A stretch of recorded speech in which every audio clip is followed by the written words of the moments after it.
Yeah. Hey guys, Adriana Jimenez joined here with Eddie Hearn. Eddie, okay, Golovkin, Derevchenko, what a war. We just learned that Golovkin was ill this week. Can you elaborate on what was he ill and how, at what point did you find out that he was ill? Well, Derevchenko's team told me yesterday. Oh, Derevchenko's team. We've heard he's been sick all week, and I didn't know yesterday. I found out during the first round when someone decided to tell me. So, but again, he doesn't want to say it because it looks like sour grapes. But I feel like you should say it. Like, you got in that ring, you weren't 100%. Because everyone's now going to say you've got old, and maybe you are getting old. But let's not forget that Derevchenko was brilliant. Like, maybe it had nothing to do with either of those facts. Maybe he just fought an outstanding fighter in Derevchenko. So he wasn't 100%. But sometimes you're not, and you've got to go through it, and he went through the well tonight. Well, I talked to Jonathan Banks moments ago, and he told me that since the beginning he didn't like the fight, that he thought it was a horrible style for Golovkin. And that he told Golovkin, you need to win this round on the 12th in order to win the fight. How did you have it leading up to the 12th? I had him going into the 10th. I had it all square, or I had him behind by 1 round. And I felt like he won the last 2 rounds. And I got out and I screamed at him to win these last 2 rounds. He definitely won the 12th round. And I think he won the 11th as well. And I had him just edging the fight. I think, there was a few boos because a mixture of things. One, because Derevchenko was a huge underdog and he didn't stop trying, and he won the crowd over during the fight. Also, 2 judges had it 115, 112, which I didn't agree with. And all 3 judges gave it for Golovkin. So, in the event where everybody's split, or some, as some say, more people thought Derevchenko won, if there was 1 to Derevchenko, 1 to Golovkin, it would have been different. But I don't know. I mean, sometimes fans are funny. They really get behind the underdog. And he deserved it. He was brilliant, Derevchenko. Obviously, with the fight like tonight, right now, they want rest, lots of rest. But where does Golovkin go next from here? Well, he was in a fight he didn't really want tonight. And we talked about Jonathan Banks not wanting that fight. Well, Golovkin really just wanted to fight Canelo. So he was faced with a man possessed, and he had to go through, the war to get there, to win the fight. So he will continue to want Canelo. You've got Demetrius Andrade, you've got the rematch. You've probably got a mandatory due as well. So his hand's busted, they're both in hospital. Give them a little rest and see where they want to go. It was a terrific fight. I would love to see a rematch. Before I let you go, I know it's been a long night. Andy Ruiz is back in camp. Can you give us an update on Anthony Joshua? Is he in camp already? Absolutely. What's going on with he's been in camp for a few weeks now. Already started sparring, and that's really the big difference in this camp is, last time we had 4 weeks notice and we got sparring, but not really probably the best sparring to replicate Andy Ruiz, which is difficult.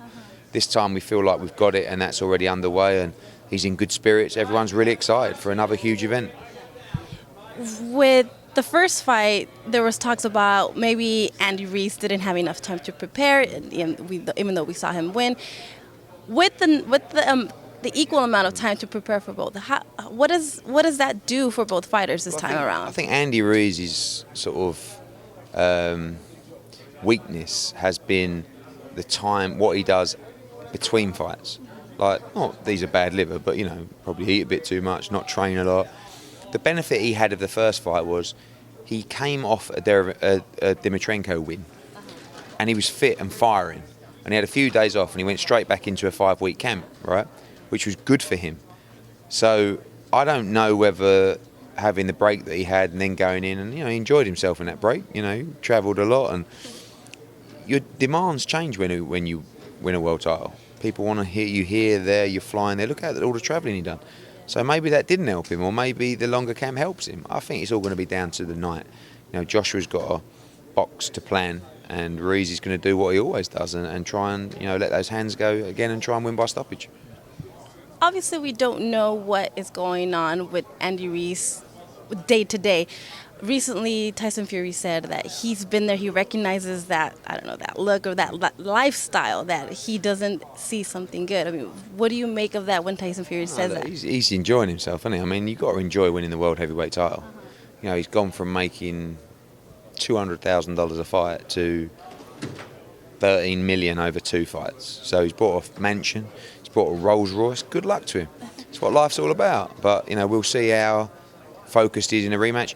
The difference in dynamic now is that Anthony Joshua faced a guy that didn't have what he wanted. This time,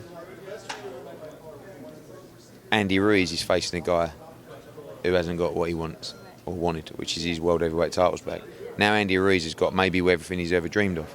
So now, you know, it's a bit like GENNADY GOLOVKIN tonight. I looked at him at times, but wow, this sport is incredible. Like, how can you, when you have a wonderful family with children and you've got the house you've always dreamed of and holidays and everything, you know, how can you do this sport?